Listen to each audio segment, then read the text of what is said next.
Tony Preckwinkle, Chair of the Cook County Democratic Party. And this is our podcast, The 80, about our party, its candidates, and its leaders. We're beginning the podcast by interviewing our elected Democratic committee people to discuss their backgrounds and thoughts about the history and future of the party. And today I'm excited to welcome Senator Ram Villivalam, who is committee person of the 39th Ward. Welcome, Senator. Thank you so much, Madam President and Chair. It's great to be with you, and thank you for putting this together. All right. We always begin by kind of asking folks a little bit about themselves, the arc of their own life, and then how they got in politics. So go ahead. Well, thank you again, Madam President. It's great to be with you. Ram Villivalam, State Senator, 8th District, committee person for the 39th Ward. I am honored to represent the northwest side of Chicago, the northwest suburbs in Cook County as part of my state Senate district, and the 39th Ward as committee person in this area. I grew up on the northwest side of Chicago. My parents came here from India in the 1970s, and though they were a teacher and engineer in India, they couldn't get those jobs when they first got here. So my dad worked as a dishwasher for $2.30 an hour. My mom worked as cashier at AmVets for the same amount.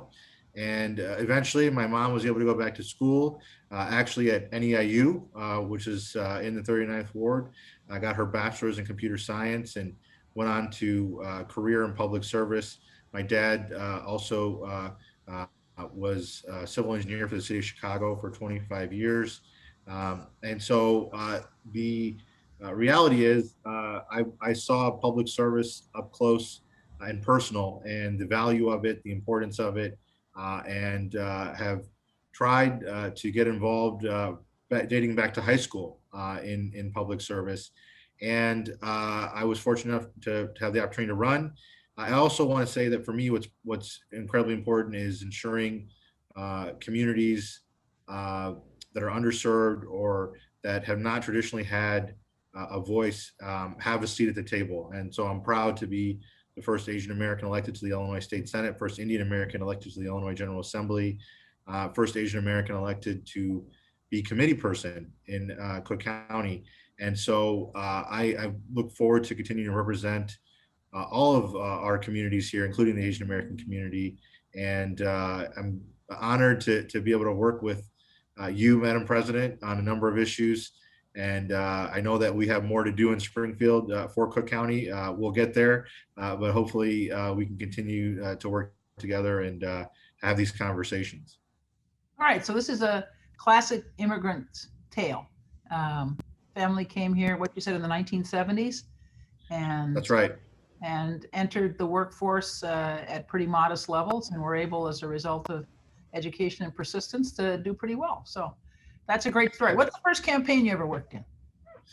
So the first campaign I was a volunteer on was, President Obama's campaign in 2008. I was in college at the time. However, we on the weekends would go to Virginia. I went to college in George Washington University in DC. We would go to Virginia, which at that time was considered a swing state. We also, prior to that, though, prior to the general election, went to primary states on his behalf, and it was just road tripping every weekend or every other weekend, and we were able to get out there. And I'll never forget being in South Carolina, actually, we were in this small office of 100 people, and Michelle Obama showed up to rally the troops, and so that's my earliest memory of getting out there and knocking on doors. However, after that, after I graduated from college, my first real, 9 a.m. to 10 p.m. campaign was Dan Seals for Congress in the 10th Congressional District, and was proud to work for him, proud to work on that team. It was I think, third most contested, or most of an opportunity for Democrats to pick up a seat in the entire country. We weren't able to pull it across the finish line, but Madam President, I learned so much about the importance of knocking on doors, the importance of making phone calls, including your volunteers, listening to them, having them making them feel that they're a part of something. It was just an incredible experience. Well, so a lot of, I think, young people had their first political experience in that presidential campaign. So that's consistent with, I think, the stories a lot of folks would tell. All right. So let's a little bit of history here. At the outset of World War II, and we were involved in the war, of course, not just with Germany and Italy in Europe, but Japan and the Pacific.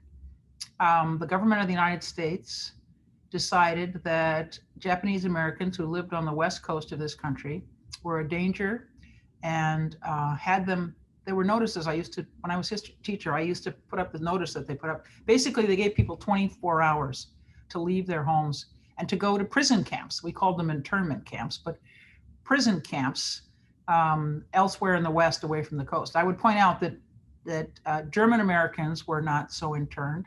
I came to learn recently that some Italian Americans were also interned, but there was no effort in the way that there was singling out the Japanese to round up German American citizens or round up all of our Italian American citizens and put them in prison camps. But that's what we did to the Japanese Americans. And it was only under, I think, George Bush Sr. that Japanese Americans were compensated for, and it was 10 cents on the dollar, I think, for the properties that they had to abandon as they were taken off to prison camps. A disgraceful episode in our country's history, which most people, I think, are unaware of. Thank you for that, Madam President. And obviously, as you being the history teacher, I should have deferred to you from the beginning. No. But it is deeply personal, and it is honestly, Madam President, one issue that I think the community deals with the what's characterized as the model minority myth, and to say that, hey, we've also had a struggle. We're not diminishing anyone else's struggle at all, and to some degree we can say there are other struggles that have been worse. At the same time, we want to make sure that our struggle is noted and people understand. And quite frankly, non-Asian American students are exposed to this history as well, and to try to make sure we have that cross-cultural conversation, especially given the fact that the last year, and I want to thank you for your leadership on standing against anti-Asian American hate. But the last year, alone, it has been reported about 4,000 acts of hate crimes. Hate crimes have been reported against the AAPI community. And so I think now more than ever, this was important legislation, and I'm glad we got it done.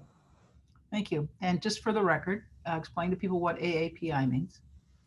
Asian American and Pacific Islander community. And so there's a website called Stop AAPI Hate, and folks can go on there to also look to see what's happened over the last year and even longer than that, and they can see. But again, it was a team effort, and Representative Gong Gershowitz was the House sponsor, and we just want to thank all of our colleagues and for their support. So the Asian American community has considerably more electoral visibility these days than it's had in the past. You in the Senate, I believe there are two Asian American women in the House, Teresa Ma and Jennifer Gong Gershowitz, right? Josina Morita's on the Metropolitan Water Reclamation District Board. Did I miss anyone? So in 2021, about 5 months ago, the House also swore in Representative Denise Stoneback and Representative Janet Yang Rohr from Naperville. And then we also have Holly Kim, who's the Lake County Treasurer. And so we're growing. I'm proud to say that we're growing on a local level too. And I'll take it a step further and say in the 39th Ward, one of the most important reasons that I am proud to represent the 39th Ward in both capacities is its diversity. We go from Albany Park to North Park to Sauganash and so forth, and it's diversity from a faith standpoint, whether it's Queen of All Saints and St. Ed's, or it's the Muslim uh, Center or the Assyrian Church on Pulaski. There's so many different faiths represented in the ward, different ethnicities, and I really do believe that it makes the ward stronger as a community. Thank you. Tell us a little bit about what you hope to see. Speaking of diversity and strength and opportunity, what do you hope to see from the Democratic Party and our president in the remainder of his term? And then, of course, we hope the Democrats will be successful in 2024 as well. So help us out. Absolutely. I think, one is conversations like this and extending that to the people in our wards and ensuring that we're hearing from them, we're understanding what they're passionate about, what their challenges are, what their opportunities are. That is something that's on my mind as committee person. I can list out a number of things that, I or someone on my board wants to work on. And the reality is we need to make sure that the people in the ward are either passionate about it or agree with us. And that's a process that we need to undergo at a ward level, at a county level, at a country level. So I think making sure we're listening to our residents on that front. I think understanding the policies that we're putting forward. I think that our area in some ways was an exception to the statewide response to it, but we were able to educate people on the fair tax in our ward. We went out there, knocked on doors, and put up yard signs and made calls, and we were able to get to 62% that supported the graduated income tax last November. I think we need to do more of that. We need to make sure people understand the policies that we're putting forward. I think the president with the $1.9 trillion package did that. I think we need to do that again with the infrastructure package that's being discussed at the federal level. I've had to do that at the state level. We passed a $45 billion capital plan in 2019, and so I go around everywhere I go and say we've had a D- rating in our roads and bridges and mass transit from the American Society of Civil Engineers, and that's why we had to increase the gas tax and some fees to get to those, maintain and improve those roads, bridges, and mass transit. And so I think explaining the policies that we're putting forward is really helpful, because once you do that, I can count on my hands how many people have called me about the gas tax increase because they understand, hey, it's going to go towards improving my road. And so I think that's a big piece of it. But I think what we're doing now and more of it is what we need to do is just communication is so key to making sure that our residents understand why we're pushing for the policies we are. I always say that politics is public education. So being a teacher, that's always resonated.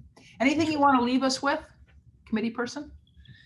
No, well, first and foremost, appreciate the opportunity to work with you and for this conversation. I think we'll can put up our contact information. 39th Ward Democratic Organization. We're going to be having an event soon at Alarmist Brewing in the summertime as things open back up to support local businesses and local restaurants, and also get everybody out and get involved. And I obviously, as you're leading us, people that want to run for office, they can certainly reach out to me and my organization to indicate their candidacies. And lastly, just want to say that we're here to serve you, and for those that are listening from our ward, and just don't hesitate to reach out with your ideas, suggestions, comments, and we can go from there. And thank you again, Madam President, for your leadership. Thank you very much, Senator. We're grateful that you joined us for our podcast, The 80.